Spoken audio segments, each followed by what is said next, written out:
Assalamualaikum warahmatullahi wabarakatuh. Waalaikumsalam warahmatullahi wabarakatuh. Hamdan wa syukran lillah, salatan wa salaman ala rasulillah.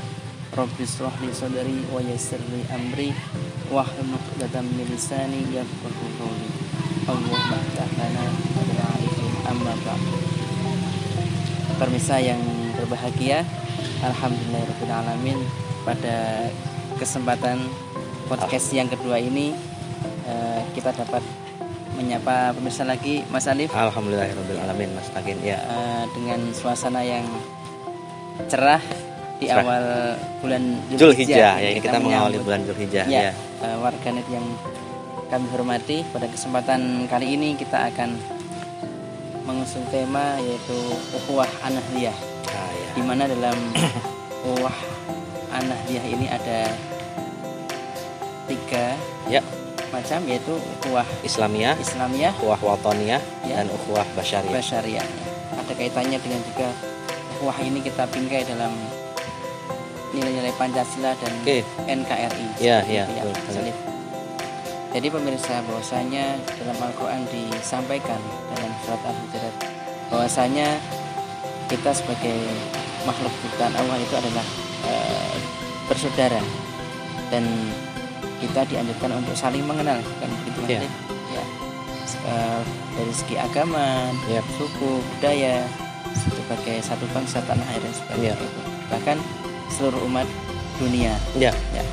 Untuk itu di sini ada ukhuwah Islamiyah, basyariyah, dan wataniyah. Monggo Mas Alif bisa disampaikan. Kita menyambung dari yang kemarin dibicarakan di podcast perdana ya. Ini kan bagian dari dakwah digital di media sosial di era yang saat ini sangat semuanya serba digital seperti itu. Nah, kemudian kita bisa melihat bahwa Indonesia, negara kita adalah negara yang sangat plural, negara yang sangat majemuk, negara yang sangat heterogen. Kita bisa menyematkan beragam pengertian dan pemahaman tentang bentuk negara kita secara suku, adat, budaya, bangsa, dan agama sangat beragam. Itu adalah sunatullah.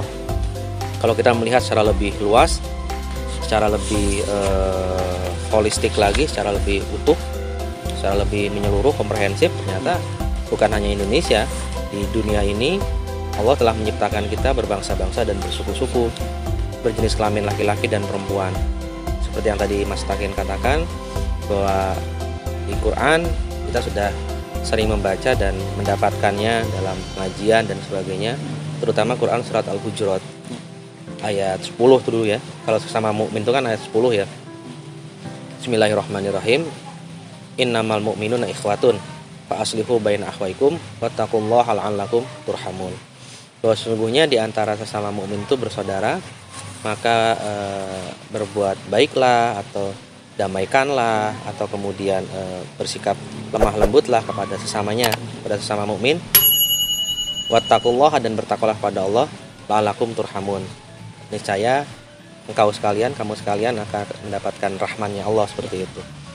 Nah, ini semacam sunatullah yang kita bisa lihat di surat Al-Hujurat juga di ayat 13. Yang ini sangat-sangat terkenal ayat ini.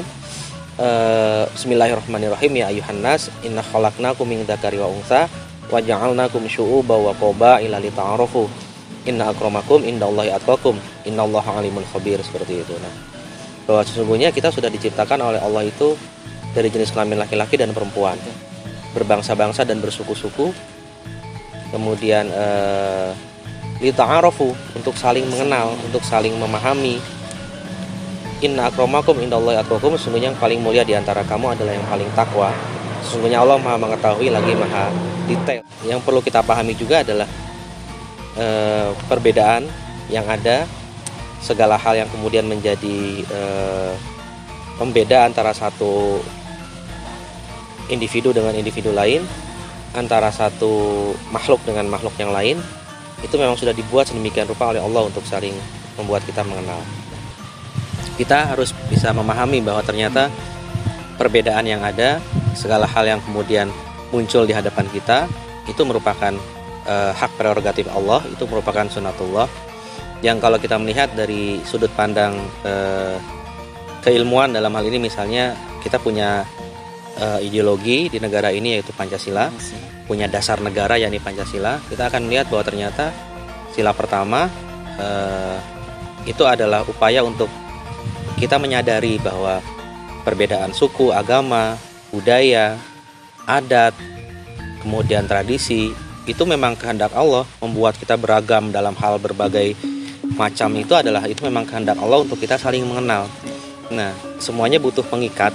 Yang pertama, kita harus yakin dan memahami bahwa itu kehendak Allah, itu sudah sunatullah. Jadi sila pertama itu adalah menunjukkan bahwa Allah itu maha segalanya. Allah itu punya hak prerogatif untuk menentukan segala hal yang ada di dunia ini. Yang kedua, berarti kita harus mampu untuk kemudian memahami perbedaan. Kemanusiaan yang adil dan beradab adalah, kalau memang itu sudah sunatullah, berarti kita harus bisa tetap menganggap perbedaan itu bukan masalah, dan kita bisa beradab dalam membedakan. Kita bisa tetap kemudian masuk ke sila ketiga, yaitu kita mampu mempersatukan dalam perbedaan, tapi tetap kita bisa membedakan dalam kebersamaan. Nah, setelah kita mampu untuk melakukan itu, kita akan masuk ke sila keempat, bahwa ternyata kalau kita sudah mampu memanusiakan secara beradab yang berbeda, mempersatukan perbedaan dalam kebersamaan, kita akan mampu menyelesaikan masalah secara musyawarah dan mufakat, dan otomatis tujuan dari kehidupan bernegara, yaitu keadilan sosial, akan tercapai. Seperti itu. Itu dalam konstruksi dasar negara, dalam konstruksi ideologi seperti itu. Sekarang kita masuk ke wilayah agama, ke dalam pemahaman kita sebagai masyarakat Azwajah An-Nahdiyah. Tadi kita sudah mengatakan bahwa tema hari ini adalah ukhuwah An-Nahdiyah. Nah, NU Nahdlatul Ulama itu kita tahu peran dan kontribusinya dalam menggapai dan memperjuangkan kemerdekaan luar biasa. Para pendiri NU ya pendiri negara ini. Para pendiri NU ya founding fathers negara ini juga, ya, selain founding fathers dan juga founding mothers yang lain seperti itu. Nah, dimana ketika kemudian kita melihat perbedaan bagi NU, itu kemudian kita melihat apa yang dilakukan Rasulullah. Dulu ketika Rasulullah kemudian melihat perbedaan, yang paling simpel sekali ketika beliau hijrah dari Mekah ke Madinah, membawa kaum muhajirin, kemudian bertemu dengan kaum Ansor. Beliau kemudian mempersatukan, tidak membeda-bedakan, bahkan bukan hanya dengan Ansor dan Muhajirin, tapi di antara kalangan Yahudi, Nasrani yang ada di Madinah itu, kemudian beliau membuat Madinatul Charter seperti itu kan, piagam Madinah, bahwa ternyata perlu untuk bersinergi, saling berkontribusi, kemudian saling membantu dalam hal sosial, ekonomi, kemasyarakatan, pemerintahan, tidak dalam hal agama seperti itu kan. Nah, ini menunjukkan bahwa ternyata ukhuwah itu tidak semata-mata hanya antar satu agama. Nah, kita akan mulai dari ukhuwah Islamiyah. Ukhuwah Islamiyah. Jadi sesama muslim itu adalah bersaudara. Ukhuwah itu kan dari kata akho, ya, gitu, seperti itu kan, yang artinya menjalin persaudaraan. Bahwa ternyata kita penting untuk kemudian membuat fondasi yang sama, membuat pemahaman yang sama, titik pijak, pintu masuk, entry point yang sama, bahwa sesama muslim itu bersaudara. Tidak peduli ormasnya apa, tidak peduli dia berasal dari pulau, negara, bangsa yang mana, sesama muslim itu bersaudara. Sama-sama tadi kan innamal mu'minuna ikhwatun, bersaudara. Bahkan ada lagi hadis Rasulullah yang mengatakan la yu'minu ahadukum hatta yuhibbu li akhihi ma yuhibbu li nafsihi. Tidak akan dikatakan beriman seseorang di antara kamu sebelum kamu mencintai saudaramu sebagaimana kamu mencintai dirimu sendiri, seperti itu. Nah, ini sebentuk ajaran yang sangat hakiki, yang sangat mendasar dari Rasulullah, bahwa sesama mukmin, sesama muslim itu bersaudara. Al muslimu lil muslimu kalbunyanu yasuddu ba'duhu ba'dan, seperti itu, bahwa sesama muslim dengan muslim yang lain itu seperti sebuah bangunan yang satu bagian dengan bagian yang lain saling mengokohkan. Itu ukhuwah Islamiyah. Tidak peduli suku bangsanya apa, tapi kalau memang dia orang muslim berarti satu saudara, ya. Itu ukhuwah Islamiyah. Kemudian yang kedua ukhuwah watoniyah, ukhuwah persaudaraan antar saudara sebangsa. Bahwa ternyata di dalam bangsa dan negara kita nggak cuman orang Islam saja, nggak cuman orang mukmin saja, ada yang lain, ada yang Kristen, ada yang Hindu, ada yang Buddha, ada yang Konghucu. Itu menuntut kita dalam tanda petik untuk siap menerima perbedaan. Yang tadi seperti yang saya katakan di awal, bahwa kita perlu untuk mengkomunikasikan perbedaan seperti itu. Nah, ukhuwah watoniyah ini kemudian dalam konteks Indonesia sebetulnya itu tadi rajutannya dalam dasar negara kita, Pancasila. Bahwa perbedaan itu bukan masalah. Kita bukan berarti ingin mempersatukan yang berbeda itu sebagai betul-betul satu, tidak, tapi mengajarkan kita untuk siap berbeda, tetap membedakan tapi dalam kebersamaan. Regulasi peraturan dibuat pemerintah sedemikian rupa dan kita menampung segala perbedaan itu dalam satu wadah NKRI, Negara Kesatuan Republik Indonesia. Nah, yang ketiga, ukhuwah insaniyah atau ukhuwah basyariyah, bahwa kita sangat paham kita hidup di dunia ini berbangsa-bangsa dan bersuku-suku, kita ada dalam masyarakat global, apalagi sekarang kita sudah ada dalam global village yang kemarin kita bicarakan. Nah, kita perlu untuk kemudian membangun komunikasi yang lintas agama, lintas suku, lintas budaya, lintas tradisi, bahkan lintas negara seperti itu. Nah, sekadar pengingat bagi yang sudah mengetahui, saya rasa banyak sekali bahwa konsep trilogi ukhuwah ini, ukhuwah an-nahdiyah ini, ukhuwah Islamiyah, ukhuwah wataniyah, dan ukhuwah basyariyah, itu adalah trilogi ukhuwah atau konsep ukhuwah yang dibuat oleh kiai kita, oleh sesepuh kita Nahdlatul Ulama, yaitu Kiai Haji Ahmad Siddiq. Jadi luar biasa sekali konsep ini menjadi konsep khas NU, konsep khas Indonesia. Hanya kita yang punya konsep ukhuwah Islamiyah, wataniyah, dan basyariyah. Mengambil dari surat Al-Hujurat tadi ayat 10 sampai 13. Ini yang penting untuk kita selalu ikuti ajaran-ajaran beliau seperti itu. Penjelasannya sangat sistematis sekali, sangat mudah dipahami. Untuk itu tadi disampaikan bahwasanya ada ukhuwah Islamiyah, wataniyah, dan basyariyah. Dan itu khas Nahdlatul Ulama, karena yang buat pun Kiai Ahmad Siddiq seperti itu. Okay. Bisa disampaikan seperti yang sering digaungkan oleh almarhum Gus Dur ya, bahwasanya sebagai konteks pluralisme ya, seperti itu. Nah, ini juga merupakan sebuah rajutan dari Sabang sampai Merauke. Nah, mungkin bisa dijelaskan lebih jauh, Mas. Ada yang sering saya dengar dari Gus Dur ya, satu hal yang sangat selalu saya ingat dan bisa kita gunakan ini dalam konstruksi pemahaman kita, bahwa kalau memang dia bukan saudara kita dalam keimanan, dia tetap saudara kita dalam kemanusiaan. Nah, ini kan menunjukkan bahwa Gus Dur ini ingin coba untuk membangun fondasi keberagamaan, pemahaman Islam yang inklusif, yang toleran, yang moderat, yang damai, yang wasatiyah, yang sudah kita bahas. Bahwa ternyata manusia itu kan perlu memahami bahwa kalau memang dia bukan saudara kita dalam iman, dalam satu kerangka keimanan yang sama, dalam satu agama yang sama, kan toh dia tetap saudara kita dalam kemanusiaan. Jangankan satu agama, berbeda-beda agama itu kan semuanya ya, umat beragama itu yang menganut agama yang berbeda-beda itu kan tetap manusia, dan itu adalah makhluk Allah juga, makhluk dari Tuhan Yang Maha Esa seperti itu. Nah, ini yang perlu kita selalu tanamkan, bahwa pola komunikasi, pola interaksi, dan kemudian kohesi sosial atau kerekatan sosial itu di masyarakat kita perlu kita pertahankan dengan kita membangun komunikasi yang sifatnya inklusif, yang menghargai perbedaan dan siap menerima perbedaan tadi. Kembali seperti yang saya katakan di awal, Rasulullah pun kemudian ketika menjadi pemimpin Islam, menjadi pemimpin negara di Madinah saat itu kan, beliau menampung elemen-elemen lain dari agama-agama lain untuk kemudian boleh untuk berkontribusi dan sebagainya, tapi dibingkai dalam satu peraturan bersama, yaitu Madinatul Charter itu. Nah, di Indonesia perbedaan itu kemudian kita komunikasikan, kita persatukan dalam satu dasar negara kita, yaitu Pancasila. Bahwa ternyata kita butuh common denominator, yaitu alat pemersatu.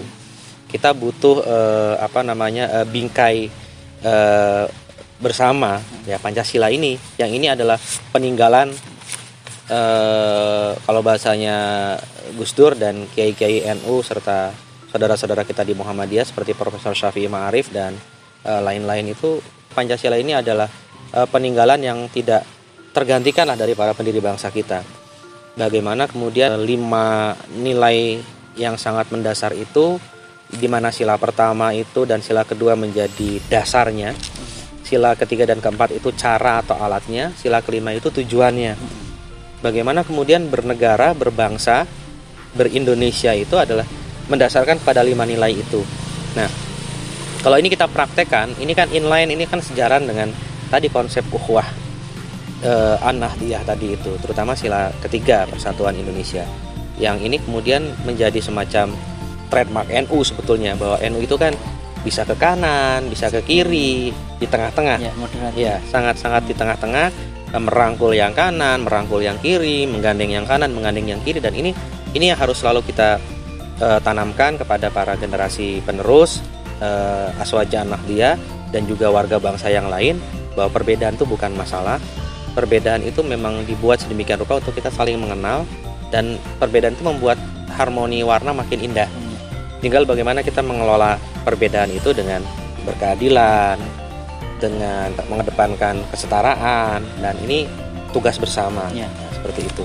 Jadi mengutip seperti yang dikatakan oleh Gus Dur, bahwa ternyata kita perlu untuk membangun kebersamaan dalam berbagai hal, bahwa kita melihat perbedaan itu adalah paling sulit untuk kita mencari titik persamaan. Tapi ketika kita selalu mencoba untuk mengkomunikasikan perbedaan, menerima perbedaan, otomatis titik-titik persamaan itu akan mudah untuk dicari. Ya karena kita sama-sama makhluk Tuhan, kita sama-sama orang Indonesia, kita sama-sama warga bangsa, seperti itu. Dan itu yang selalu dikatakan Gus Dur, bahwa titik persamaan kita akan mudah untuk ditemukan ketika kita mampu mengkomunikasikan dengan baik perbedaan-perbedaan yang ada, seperti itu, Mas. Kemudian di era modernitas ini, Mas, kaitan dengan ideologi bangsa kita yaitu Pancasila, terus sebagai kita generasi sekarang ini bagaimana menyikapi hal itu?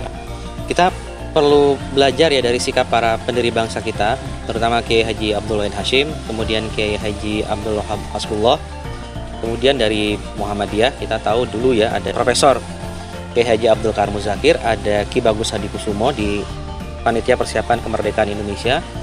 Mereka betul-betul legowo, mereka betul-betul kemudian terbuka untuk menerima masukan, bahkan kritik dan juga penolakan dari saudara-saudara kita yang non-muslim, dari yang di Indonesia Timur, bahwa ternyata NU sekalipun ya, ataupun Muhammadiyah saat itu tidak memaksakan 100% sesuai dengan keyakinan dan keinginan NU tentang bentuk negara ini, tentang dasar negaranya harus apa, tapi ternyata kemudian ketemu kesepakatan.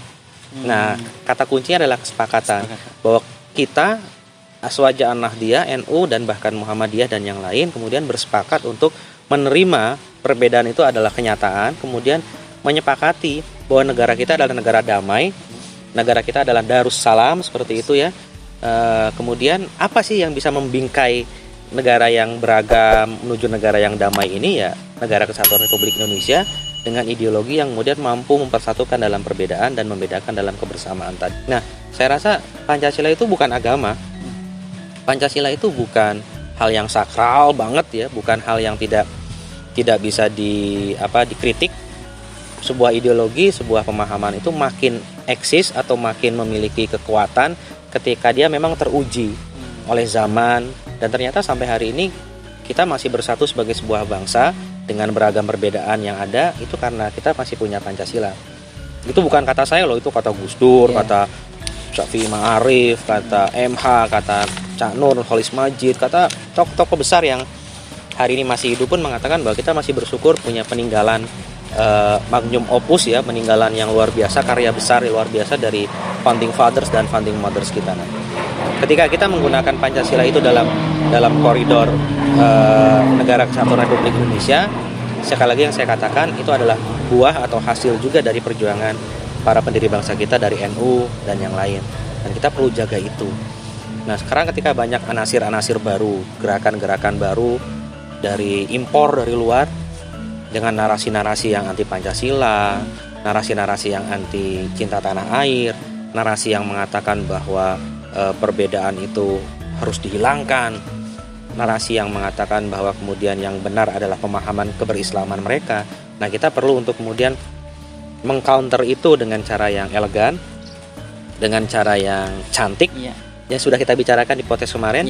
Kita perlu antisipatif, kita perlu adaptif, ya, dan juga kemudian berevolusi dan berinovasi yang sudah kita sampaikan yang kemarin, bahwa ternyata mengcounter balik atau melawan yang seperti itu tidak dengan cara kekerasan, tapi kita dengan cara yang pelan tapi pasti, kemudian memberikan pemahaman-pemahaman yang menyejukkan dengan cara-cara yang elegan seperti itu. Dan saya rasa mengajak warga bangsa ini untuk kemudian kembali berpancasila, ya, kembali kemudian kepada rumah besar Pancasila kita, dan warga NU pun saya rasa paham dengan hal itu, karena Gus Dur sering mengatakan bahwa NU itu ibarat satpam rumah, jadi penjaga rumah.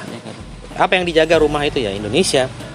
Jadi ketika Banser sekalipun misalnya kan nungguin gereja, menjaga gereja ketika ada Natal dan sebagainya, atau sebelum Natal, kata Gus Dur kan, jangan sampai kemudian kamu merasa menjaga orang yang berbeda agama dengan kamu, tapi anggap saja kamu sedang menjaga Indonesia, kamu sedang menjaga keberagamaan kita, kamu sedang menjaga kebersamaan kita. Jadi itu yang harus perlu kita dipikirkan ulang seperti itu. Katanya dengan 3 pilar ini, kalau secara dalam sudut pandang agama seperti apa, Mas? Oke. Berarti kita harus melihat bahwa orang Islam, ya, kita introspeksi ya ke dalam internal kita. Berarti kita harus membangun narasi dan pemahaman serta wajah Islam kita yang ramah. Islam yang ramah, bukan Islam yang marah. Islam yang merangkul, bukan yang memukul. Islam yang kemudian nggak kagetan, nggak gumunan itu. Jadi beragama itu jangan beragama yang kagetan, sedikit-sedikit kaget ada hal baru kemudian mengatakan itu yang bagus, yang lain salah. Jangan ikuti tradisi, itu bid'ah dan sebagainya. Tapi tidak punya pemahaman yang mendasar, tidak punya pemahaman sanad ilmu yang baik, tapi mengatakan seperti itu. Mudah mengkafirkan. Mudah mengkafirkan, mudah menyalahkan, kemudian mudah untuk mengatakan bahwa dirinya lah, kelompoknya lah yang beragama paling baik, paling islami. Nah, kita harus membangun narasi itu bahwa Islam kita adalah Islam yang ramah, bukan yang marah, yang merangkul, bukan memukul, Islam yang tidak kagetan, tidak gumunan, tapi Islam yang kemudian mengakar dalam tradisi keberagamaan kita selama ini, bahwa kita mencintai tradisi, memelihara hal yang baik dari tradisi lama, mengambil yang baru yang lebih baik, kita mixkan, kita padu-padankan, kita kolaborasikan. Akhirnya kan muncul dakwah digital tapi tetap kontekstual. Dakwah digital lewat media sosial tapi tetap mengedepankan keislaman dan kebangsaan. Bahwa kemudian membahasakan perbedaan itu sebagai sunatullah, dan itu perlu kita rayakan. Perbedaan itu harus kita rayakan, karena berbeda itu indah loh. Saya berwarna ini, Mas Takin berwarna seperti ini kan indah. Coba kalau semuanya hitam putih kayak ospeknya, nggak akan indah lihatnya. Lagian kalau laki-laki hanya pakai hitam putih saja, perempuan pakai hitam putih saja, nggak akan kelihatan cantik atau ganteng, ya. Perlu warna. Nah, kita perlu membangun wajah Islam yang seperti itu, bahwa kita perlu untuk membangun pemahaman, jangan sampai kita mengolok-olok kelompok lain. Kata Allah kan di Al-Quran seperti itu. Jangankan mengolok-olok kelompok lain, mengolok-olok satu agama pun itu bisa menjadikan masalah. Jangankan yang berbeda agama, yang satu agama seringkali kita melihat sekarang kan saling mengolok-olok seperti itu kan, ya. Apalagi politik yang kemudian membuat itu jadi terpecah dan sebagainya. Kata Allah kan, jangan kita mengolok-olok orang lain atau kelompok lain. Jangan-jangan yang kita olok lebih baik daripada kita. Jangan kemudian kita menyematkan kata-kata buruk pada kelompok lain, seperti dulu zaman kampanye ada cebong, kampret, ya kan, seperti itu kan. Ini kan membuat kita makin terpecah, disintegrasi bangsa makin nampak seperti itu, dan Islam yang akhirnya kemudian dilihat mungkin oleh di luar Islam menjadi agama yang senang konflik, agama yang kemudian lebih mengedepankan perbedaan seperti itu, tidak mencari titik persamaan. Nah, wajah Islam yang rahmatan lil alamin, wa ma arsalnaka illa rahmatan lil alamin ini, bahwa tidak lain dan tidak bukan, Islam itu diturunkan ke muka bumi ini adalah untuk menjadi rahmat bagi sekalian alam. Itu yang tradisi kita kan, bahwa NU itu, An-Nahdiyah itu harus tasamuh, tawasud, ya kan, i'tidal seperti itu kan, seperti itu kan. Nah, ini yang perlu kita selalu gelorakan, yang perlu kita narasikan dalam internal kita. Nanti keluarnya akan nampak di dalam kehidupan kebangsaan. Kita akan bersikap bagaimana kepada yang berbeda suku, bangsa, dan adat istiadat, bahkan agama. Kita akan merangkul mereka. Kita akan membahasakan hal-hal yang selalu dalam konteks keindonesiaan. Dalam dunia kita lihat bagaimana Gus Dur misalnya kan melakukan lobby-lobby ke Israel. Gus Dur dikatakan sebagai antek-Zionis, antek-Yahudi. Padahal Gus Dur kesana itu ya untuk menunjukkan visi rahmatan lil alamin, merangkul yang bisa dirangkul di sana, memperjuangkan yang bisa diperjuangkan seperti itu. Dan itu bagian dari dakwah Gus Dur dalam hal menyelamatkan atau membantu yang lemah, dengan kemudian merangkul pihak yang bermusuhan dengan cara yang damai. Karena dalam konstruksi percaturan global itu kan tidak satu sisi serta-merta masalah adalah masalah agama, ada masalah politik, ada masalah geopolitik, ada masalah ekonomi, politik terutama, yang status quo penguasa di daerah sana. Jadi kadang-kadang kita perlu untuk belajar melihat sesuatu secara lebih utuh, bahwa ternyata perbedaan itu atau sesuatu itu bisa nampak berbeda karena mungkin kita belum paham isinya seperti apa. Dan itu seringkali kan kita alami ya, apa yang dilakukan Gus Dur kadang-kadang kan terlalu melompat jauh, terlalu jauh jangkauannya ke depan, dan kita sering kewalahan dalam mengikuti seperti itu. Ternyata setelah kejadian baru kita paham, oh benar yang dikatakan Gus Dur sebenarnya. Gus Dur selalu pondasi utamanya sama seperti yang kita bicarakan di podcast sebelum ini, sesuai seperti apa yang diajarkan ayahanda dan kakeknya, yaitu fondasi dalam berbuat dan bertindak selalu adalah rahmatan lil alamin visinya, kemudian keislaman dan keindonesiaan atau kebangsaan.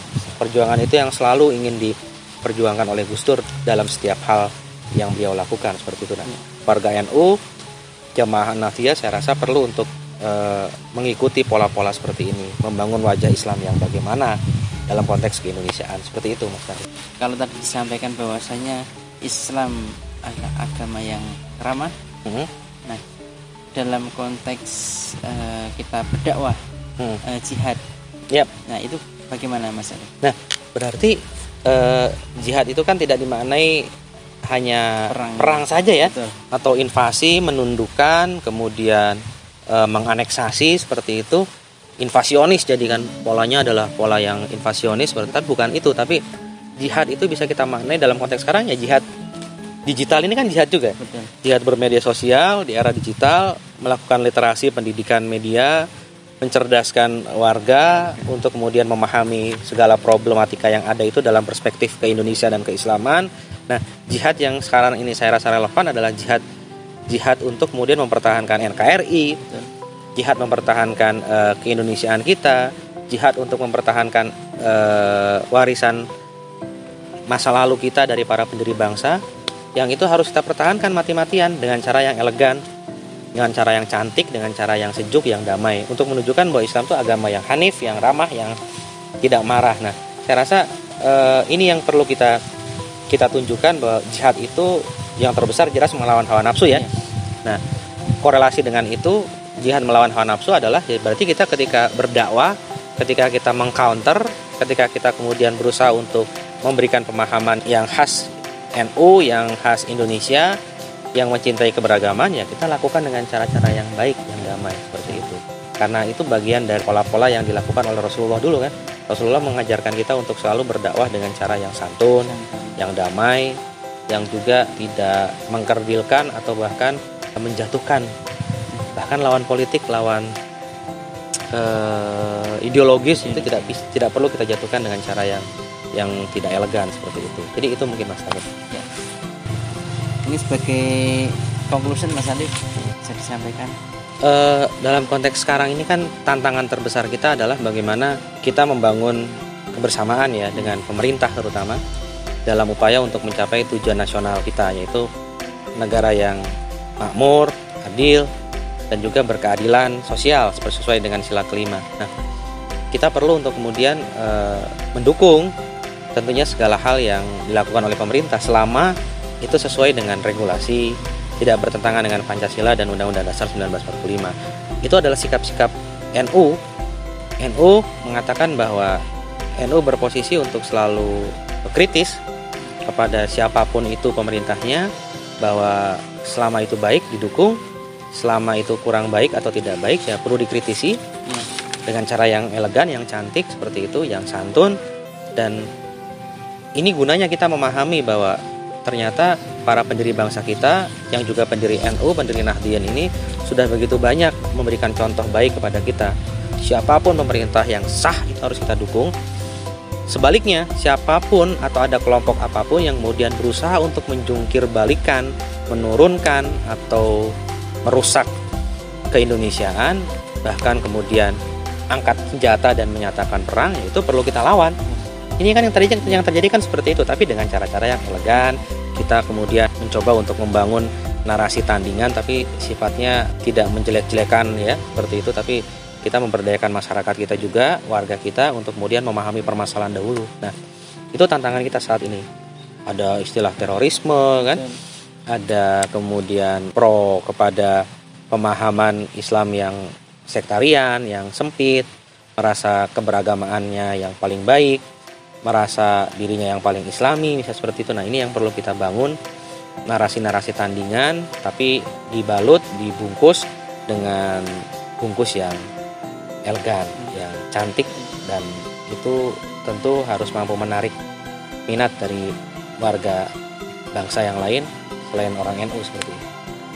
Terima kasih Mas Hanif. Ini tema kali ini sangat memberikan pemahaman-pemahaman baru bagi saya dan juga sama-sama teman-teman. belajar ya.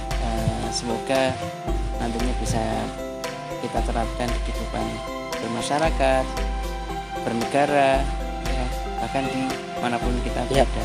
Rasanya kita ini adalah saudara dalam agama, saudara dalam sebangsa tanah air, dan juga seluruh umat manusia itu saudara. Manusia sebagai makhluk ciptaan Allah Subhanahu wa taala seperti itu. Baik, pemirsa yang saya banggakan, untuk podcast kali ini kita cukupkan sekian dulu Mas Hanif.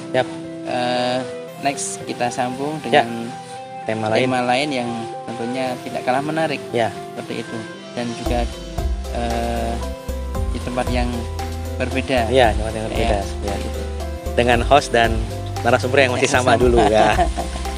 Dan jangan lupa kami juga minta saran, kritik, masukannya, dan juga like, komen, dan subscribe dan jangan lupa lonceng merahnya ya untuk channel yang kita cintai ini, dan ya, supaya bisa semakin menebar manfaat untuk umat seperti itu. Amin ya. Untuk itu saya mohon maaf apabila dari kami ada banyak kesalahan, berkata yang kurang berkenan. Kami akhiri. Wallahu a'lam bishawab. Wa'afu minkum. Wassalamualaikum warahmatullahi wabarakatuh. Waalaikumsalam warahmatullahi wabarakatuh.